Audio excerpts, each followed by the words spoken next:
Hello, and welcome to a very special edition of the 8-minute demo video series. Simple Disaster Recovery Project is a site-to-site protection and recovery of VMs in Hyper-V. My name is Charles Joy. I'm a Senior Program Manager at Microsoft. So I'm going to go over some of the components, and I'll do this more in the demo, but I wanted to get it on PowerPoint as well. Application we're protecting and recovering is SharePoint. The backend is SQL. Hypervisor is Windows Server 2008 R2 Hyper-V. We have two virtual machines in this demonstration, but because we're using protection groups, and that could be whatever you want, you could just add more machines to the protection group, and that will be what's backed up. For this, though, we're using two machines, one for the application and one for the backend. The solution components for System Center 2012 are Data Protection Manager, Virtual Machine Manager, and Orchestrator. So the scope of this project was to protect the prod site application, SharePoint, and backend, SQL, at the VM level. And then if something goes wrong with that, you can recover the prod site application and backend to the DR site at the VM level. And then, of course, we'd verify the recovery of the application and backend at the DR site. Some add-ons that could happen after this is implemented or further on in the project are more error handling and notifications, the reconfiguration of recovered virtual machines once at the DR site, so if you need to change IP addresses or do any tweaking at all to the application post recovery, that could be added as an automated step. Protect the application and backend at the DR site, since once it's over there, it is the production. And then maybe automated DR testing, which is sort of built in now, and I go into that, explain that in the demonstration. And then finally, reconfigure this example to allow for any DR solution, not just DPM, to be plugged in and based on the knowledge that's within these existing runbooks that you'll see today. So this is all about orchestrated recovery. Orchestrator automates the tasks in DPM and VMM to allow for a simple recover now capability. In fact, we have a recover every, so you can schedule that. So every 4 hours recover, so you could go hit start now if you want. But really, it's about recovering it when you need it. And it's just a runbook that goes through and performs these actions. Now I'll give you the demonstration so you can see how we're doing this from end to end, and a deep dive on some of the runbooks that are involved. Alright, so we got to start this demo out by introducing some of the components and the configuration. So we're going to pop right into Virtual Machine Manager. We can see we have two hosts. One's called SC2012 and SC2012. SC2012 will represent the production server, and SC2012 will represent the DR site or the DR server. So on 121, we can see here we have the TED-DR DB01 and TED-DR SP01. This is the database, and this is the SharePoint front end for the application that we're protecting. And those are protected via a protection group. I also want to open up the website. You can see that it is up and running. And we can see that it's just a generic SharePoint site, no big deal. And obviously, well, maybe not obviously, but it is running in a virtual machine with the same name that we're protecting. Now again, that's on SC2012. If we go to 122, we have VMs over here, but they're not related to those two. They're actually the management VMs that we're using. So there's the database, another DPM server, orchestrator, and a VMM, which we're actually in that VMM machine right now. If we hop back over to 121, which is the production machine, we have DPM, and that DPM is protecting these two VMs. Over on the 122 side, we do have a DPM server, and that is protecting the DPM1 server and those two VMs. So we're using a multi-tier DPM protection implementation here. Now I'll hop into DPM. I'll show you in DPM1. You can see we're protecting TED-DR DB01 and TED-DR SP01. We can see we have SharePoint VMs as a protection group.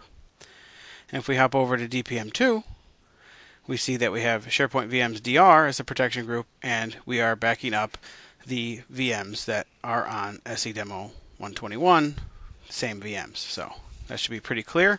It's a very simple way to configure. You back up VMs on the one side with DPM, and then you back up that DPM with this DPM. I hope that's clear.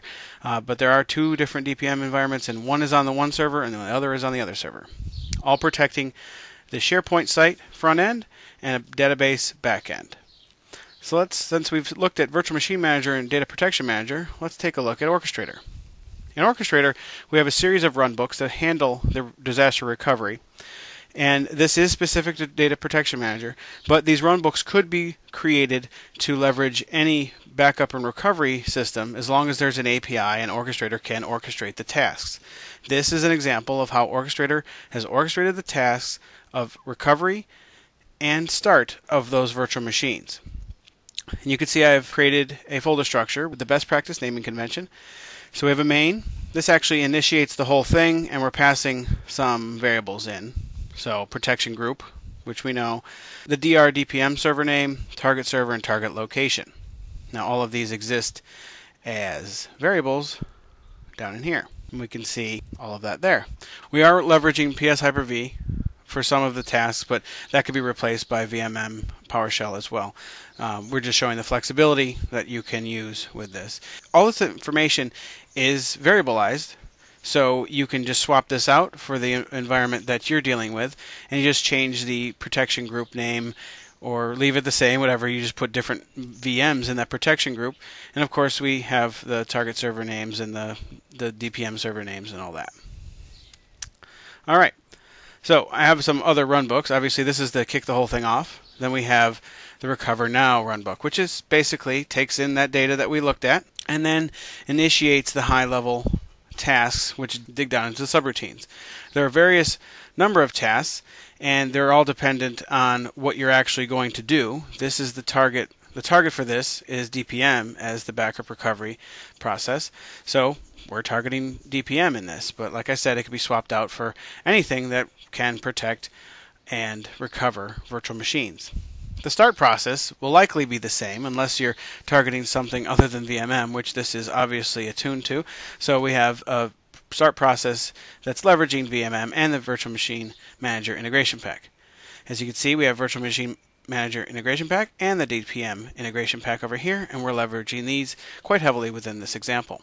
Because I need to demo this, roll it back, and all that, I do have some other stuff like remove VMs, and that's just to roll back the demo, take it off of the DR and start the production VMs again. And you can see up here, I have a Stop Production VMs tab because I didn't want to have to go and manually stop all those things every time. So I'm automating my demonstration, so to speak. So I did include some other options in here because recovery does take some time. We have a recover every, which is basically you could schedule it to recover it with the latest version every 4 hours. So at any one time you could just go start now, and then it'll start the VMs that are current on the DR. So lots of options here. Recover Now covers both the recovery and the start. Recover Every is just the recovery, and Start Now is just the start. And of course, remove VMs is for resetting the demonstration, which would likely not be used in production scenario, unless it was for testing and you wanted to test or recover for a test of the DR, and then once it's done, you roll everything back. You could leverage runbooks similar to this. Now, I'm going to take another deep dive into the rest of the runbooks, but I want to start this process out. So, as we saw in Virtual Machine Manager, on the prod side, these are both running. Well, that doesn't help. I could right-click and hit start here, but why not use the automation that I built in? So, well, actually, I built in a check to see if things are running. This is part of what the PS-Hyper-V was leveraged. So I'm going to kick this off from the main here, so it passes in everything. And we'll see what path it goes down. Okay, it's initiated. It's down here. It's in the server validation, which is basically checking to see if production's running, because we're going to bring this up in the same on the same network for proof of concept purposes. So we don't want conflicts with the IP addresses and names and stuff like that. So it will give us a message saying, hey, you should have stopped the production VMs. But we're waiting on that to come back. So we'll continue when that's finished. All right, it looks like it completed. So let's look at the log history. Which direction that go? Recover and stop. Hey, the servers are running, you can't do that. I even threw an event over here. If we sort by time, prod and or DR servers are still running. Please power off. So, like I said, you go to VMM, power them off, but hey, I got a runbook here. It doesn't take any parameters. I just go hit run. It goes and gets the names from the protection group and then stops them via PowerShell. Now, I'm using the protection group as the single source of data for the names of the VMs and where they're located and all that stuff. So in if you're not using DPM, you would leverage a CMDB for that, or a custom table, or a SharePoint list, or something like that. So you don't have to use protection group and DPM, because you may not be using DPM as your target protection and recovery software. But you can. The concept is the same. You need to get this information from somewhere, so it's dynamic and not hard-coded. And I'm using protection group for this example.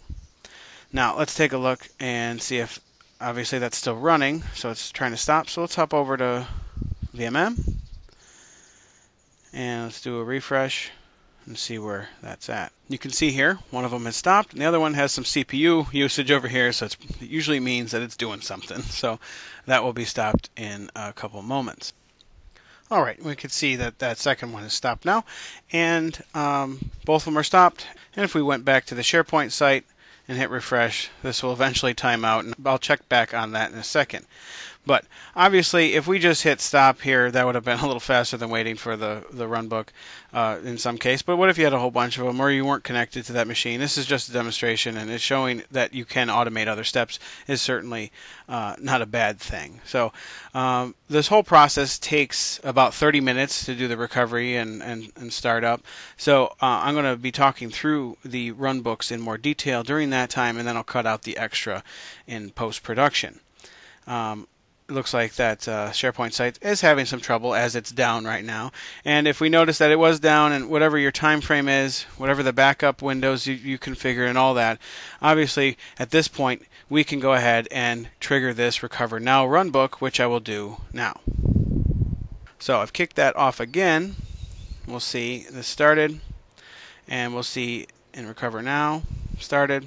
It's going to check to see if they're off or not, and it will see that they're off, and it will go on with the rest of the steps, which I will dive into now. Alright, we can see that the SharePoint site is now timed out, as it is obviously off. This has started. Let's see where it is in the process.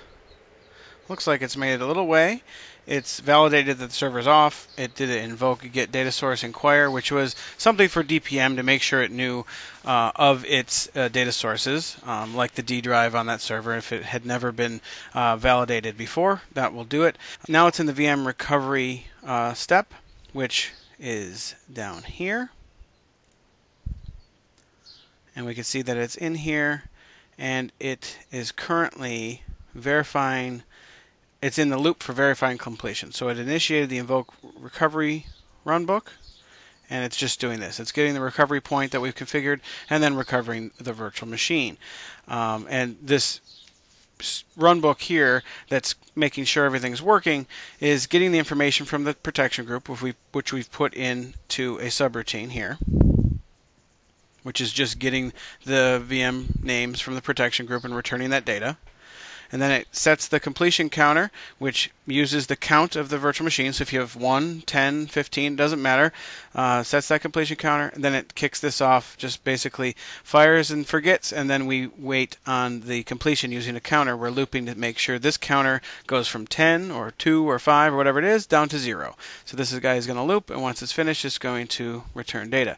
But obviously, if we take a look at the process, we are in the we've done the get recovery point and recovering VM. So obviously, if we pop over to DPM on the DR side, because the prod side is down essentially, so we go here and then go into monitoring. And if we look at all jobs in progress, we can see we have one in progress, and it's at, looks like 6.8 gig so far, and that will take a little while. It's only been running for almost 3 minutes, so we're going to check back on that later. So let's go into the runbooks, finish off my talk about the runbooks, and then we'll wait for that finish, and I'll come back once it's complete. So obviously we see we're in this mode. It'll do that for every virtual machine that is in the protection group. It'll recover it, and it'll put it into Hyper-V, and then eventually in VMM. It'll show up, and we'll see that on this side, which I forgot to show you. Obviously, it's still not there because it's not fully recovered into there yet. It's in process. So we do see here we have the management machines over here, but not the DB01 or the SP01 machines, which would be the ones that are stopped over here. And then at the end of this process, everything will be running on the DR side. But we're not there yet. We got about half an hour to go. which I will cut out all that boring waiting. Let the automation handle that boring waiting. So I got another runbook in here. It's just set up to decrement the counter, ensuring that each decrement gets its own instance, so none of them step on each other as they could, as the runbook was configured to run concurrently, but DPM currently has a limitation where it can't recover two VMs at the same time, or multiple VMs at the same time, so we have to wait their serial. It's part of the reasons it takes a little while, but that's just part of this process. Again, this is an example of what you can do based on the orchestration of a site-to-site, everyman sort of DR scenario. Now, let's dive into, once they're recovered, what does it look like? Well, they come into Hyper-V and VMM as save state because they're running and then they were protected, which when they start up, they're going to be in a save state. Now, if we go over here, the VM start process can run concurrently, which is nice. We can see a whole bunch of counters in here, looping and waiting because we're throwing it over the fence and saying, hey, do these things all at once and we'll wait until they're finished. Same concept. But on the start process, we're going to get the data from the protection group. We're going to run a read SC virtual machine command for in VMM for PowerShell to make sure to refresh and make sure that VMM is ready to go, because it's a little bit slower than Hyper-V, and we wanted to go against the VMM and not Hyper-V directly for the DR side. Of course, we're going to set the completion counter to whatever the number of VMs in that protection group is. And then the first step we're going to do is invoke the ISO removal, because if there was an ISO on that side, we try to start it up, bad things will happen because that ISO likely doesn't exist in the same location on the DR side. We look at that runbook, very simple. We're gathering information, we're executing some PowerShell on VMM, and then we're invoking the completion counter to decrement. So if there was 5, it would do 5 at the same time for all VMs, decrement to 0, and then move on. Now if we look at the PowerShell in here, it's very simplistic. We're using the PowerShell that has come with the integration pack for Virtual Machine Manager. We're just saying make it no media for that virtual machine, and then give me some results just to make sure it worked. Then once all those are finished, the counter gets decremented, it gets reset to whatever that count is, so we can do the next thing, which happens to be discard save state. So we remove the ISOs, then we discard the save state, so it jumps into here, does all of those at one time. We could take a look at this. Here, we're getting more information about the virtual machines, but the PowerShell here is still very basic. So let's take a look at that. We're doing a get VM, and then we're seeing if it's in saved or save state. And if it is, we're going to discard. Else, we're just going to return the status because we want it to be in a specific status. And we're looking for that on the loop. So let's take a look at what we're looking for. So we'll right-click, go looping, go to exit, and we want it to say power off. Now, if it was already powered off, like if it was recovered in a power off state, it'll immediately move on because it won't not have to loop. But this will wait for all the VMs, essentially, to go to a power off state before it continues, which is important because we don't want any of the machines to start up or be off or half saved or something like that before we proceed. So let's go back to the beginning. So we see invoke discard save state, working our way through. All this is happening to all the VMs at the same time, so if you had 2 or 10, it doesn't matter. They're all happening at the same time, and they'll wait. Next thing is to invoke the start. Seems logical enough. Why have a whole runbook devoted to it? Well, what if we want the machines to start up in a specific order? Well, we have that covered in this runbook. So we get the virtual machine information again, and then we're going to delay the VM start by using a simple start-sleep-s, then the number of seconds, based on the delay start that we configured in the virtual machine, which happens to be information that's available on the data bus from the get VM activity in the Virtual Machine Manager integration pack.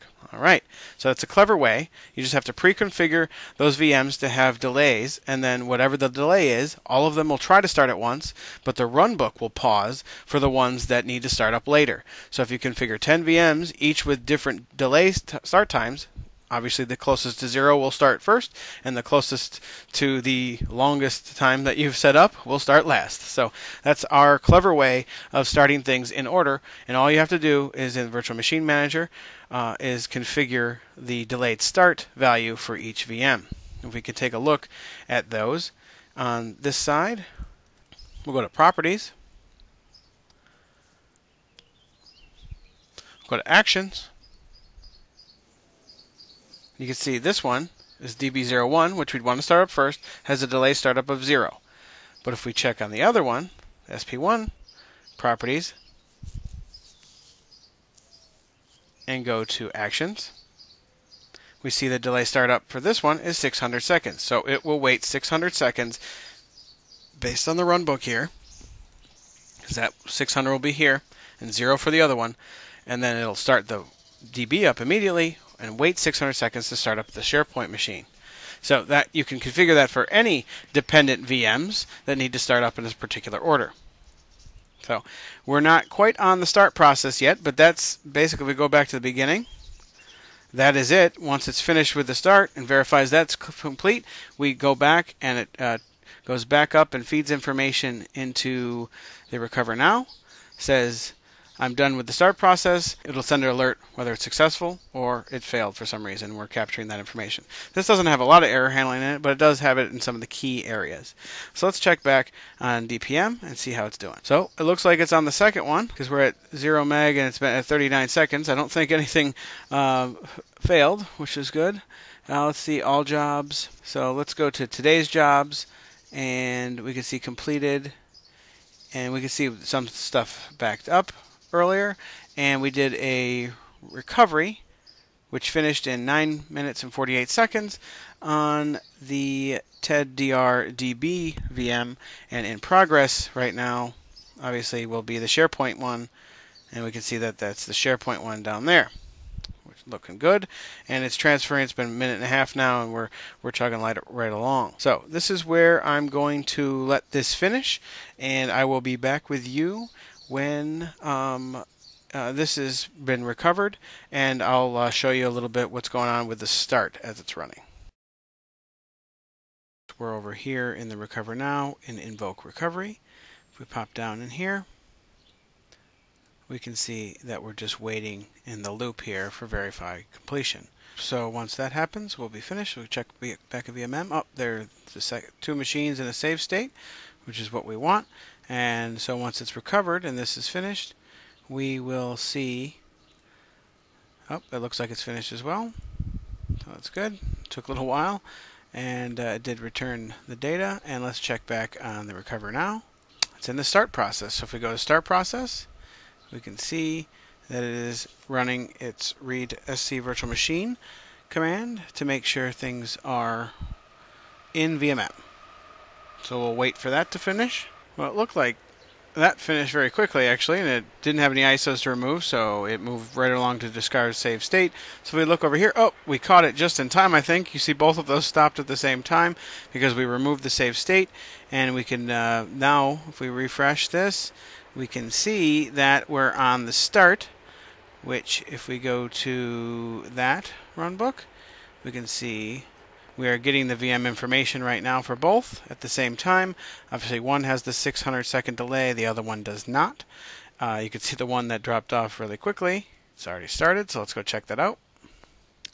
One is running, which is the DB, which is what we expected, and we're waiting for the SharePoint server. Now remember, this had, if we go to Actions, a 600-second delay. So that's a long time to wait, so I won't let you be bored with that. I'll come back when this is finished running. So when we get back, we should see both of these in a running state, and of course we'll check back on that SharePoint site. So I'll be back. So it looks like I was too slow, but you can see that the other one finished here.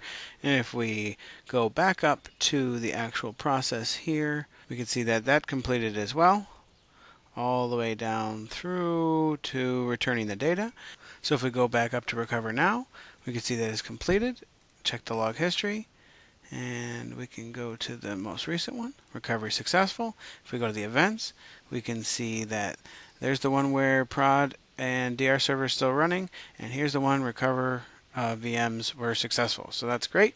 So let's go to the VMM. Both of them are running as we'd like. And of course we saw DPM was completed. We could check that again. But today's jobs, you can see a prior test, but there we go. Completed. And we'll go to SharePoint and hopefully refresh, and this will come up fairly quickly. Up, and there it is. So here we are, and we can click on stuff, and obviously that's up and running. It's on the DR side, so we're good to go. Now, because I have this demonstration and I want to roll it back, I can certainly easily do that. I have a remove VMs, which simply goes ahead and takes the stuff, deletes the stuff out of the DR environment and starts up the prod environment. So I'm going to go ahead and kick that off so I can reset my demonstration environment. So once this kicks off, we'll see the removal process here kicked off. And we are just waiting to get information about the protection group. That's our single source of information. Then we'll invoke the VM stop, remove the VM, remove the directory, and then start up the production VMs, which is what we want on the production side, so we can start this whole thing over from the beginning. And these should go down anytime, depending on how long this takes. Oh, looks like we are moved on to the stop VM. So if we check over here, they are stopping. Well, looks like it's finished, so we can go ahead and look. And we are at the remove process, so we might be able to catch it. Both of them are stopped, and they should be being deleted any time now from the DR site. There we go. One's going away, and the next one will be going away soon. And after this, we remove the directories. So if we go to that machine, we can see in VMs, these directories will be removed once we're on that step. Oh, looks like it's finished removing, and those are gone, as you can see, as expected. Now where is it? Starting the prod VMs. So we can go take a look at the prod VM startup.